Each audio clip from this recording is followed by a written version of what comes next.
Hello everyone, welcome back. Today we're tackling an easy problem that's actually really common in interviews because it tests if you can optimize a simple idea. It's called count odd numbers in an interval range. Let's break it down together. Here's the problem statement. We are given two non-negative integers, one called low and one called high. Our job is pretty straightforward. We need to return the count of odd numbers between low and high, including those two numbers themselves. So essentially, how many odds are in this closed interval?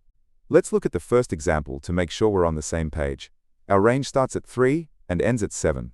If we were to write out all the numbers, we'd have 3, 4, 5, 6, and 7. Checking them one by one. 3 is odd, 5 is odd, and 7 is odd. That gives us a total of 3 odd numbers. Simple enough, right? Now let's try starting and ending with even numbers. If our range is from 8 to 10, the numbers are 8, 9, and 10. 8 is even, 9 is odd, and 10 is even. So in this case, we only have one odd number. Before we jump into coding, we need to look at the constraints, because they are the most important hint here. Low and high can be as big as 1 billion. This is huge. If we try to write a loop that goes from low to high and checks every single number, we could potentially run a billion operations. In an interview, or on Leetcode, that's going to result in a time limit exceeded error. We need something faster than a loop. Just a quick heads up. We'll be walking through the logic and solution using Python. But don't worry if that's not your main language. I'll be showing the full code for Java, C++, and JavaScript towards the end of the video. The math is the same regardless of the syntax. So the first idea most of us have is the linear scan or brute force approach. We just talked about why this is bad, but it's important to understand the logic. Basically, you'd start a counter at 0, loop through every number in the range, and if a number is not divisible by 2, you add 1 to your count. Here is what that code would look like. It's clean and it works correctly for small numbers. But because the difference between high and low can be massive, the time complexity is linear relative to the size of the range. We need an approach that doesn't care how big the range is. We need math. Let's switch gears to a mathematical approach.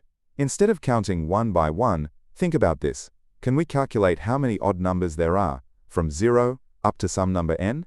Yes, it's roughly half of them. Specifically, the formula is n plus 1. Integer divided by 2. Once we have that, we can find the answer for our specific range by taking the count of odds up to high and subtracting the count of odds that came before our range started, meaning up to low minus 1. Let's visualize that formula. To get the count of odds strictly between low and high, we calculate the total odds from 0 all the way to high. Then, we chop off the part we don't want, which is everything from 0 up to low minus 1. For our first example, the odds up to 7 are 1, 3, 5, and 7. That's 4 numbers. The odds before 3, so up to 2, is just the number 1. 4 minus 1 gives us 3. It works perfectly. Okay, we've talked about the big picture and the logic. Now let's see what this looks like as actual code. I'll put the full solution up on the screen first, and don't worry after that, we'll walk through the most important sections together. Here's the Python code for the mathematical approach. It's super concise. We define a simple logic to get the count of odds up to high, and subtract the count of odds up to low minus 1. Let's break down exactly what those divisions are doing. Let's look at this line, y high plus 1 divided by 2. Well, if you have an odd number like 7, adding 1 makes it 8. 8 divided by 2 is 4. That matches our count, 1, 3, 5, 7. If you have an even number like 6, adding 1 makes 7. 7 divided by 2 is 3. That matches 1, 3, 5. This formula handles both even and odd inputs perfectly, without needing an if statement. Now for the second part. We need to subtract the odds found before low. That means we want the count up to low minus 1. If we plug low minus 1 into our formula from the previous slide, the minus 1 and the plus 1 cancel out, leaving us with just low integer divided by 2.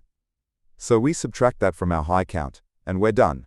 You might be wondering about edge cases. What if low is 0? Well, 0 divided by 2 is 0, so we correctly subtract nothing. What if low and high are the same number? The math still holds up, and crucially, because we are just doing basic arithmetic operations, this handles the massive 1 billion constraint instantly. So how fast is this solution? Because we eliminated the loop and replaced it with a simple mathematical formula, the time complexity is big O of 1, or constant time. It takes the same amount of time, whether the range is 10 numbers or 10 billion numbers. The space complexity is also big O of 1, because we aren't using any extra data structures. Alright, that covers the main solution in Python. As promised, for those of you who code in other languages, I'm about to show the full solutions for Java, C++, and JavaScript. I won't be breaking these down, so just pause the video on your language of choice to check it out. Alright, as promised, here is the full solution in Java. Notice the integer division works exactly the same way. You can pause the video here to take a closer look at the implementation. Next up, here is the C++ version of the solution. It's very similar, just fitting into the class structure. Again, feel free to pause and review the code. And finally, here is the solution in JavaScript. One small detail here. Since JavaScript numbers are floats by default, we explicitly use math.floor to mimic the integer division we saw in Python and Java. Hopefully, seeing it in a few different languages helps solidify the concepts. So let's wrap it up. We learned 3 big things today. First, always look at the constraints.